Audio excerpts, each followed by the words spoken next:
Varlės malda Anthony de Mello. Skyrius religija. Kam Dievas atleistų?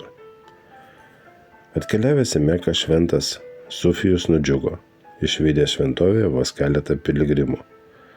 Taip jis galėjo ramiai veik vienumoje melstis.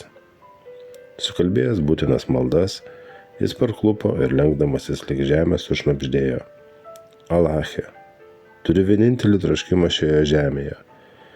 Dovanok man malonę niekuomet daugiau tavęs nebeįskaudinti.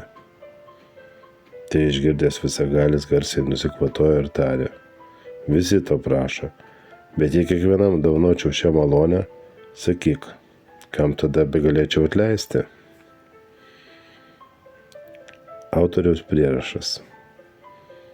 Kai nusidėjėlis paklausė, kaip gyventi, kad nesibaugindamas galėtų eiti į bažnyčią, jam buvo atsakyta: nėra nė vieno, kurio dangus neglobotų, ir nė vieno, kurio žemė neišlaikytų. Juk Dievas, ar jis nėra žemė ir dangus kiekvienam.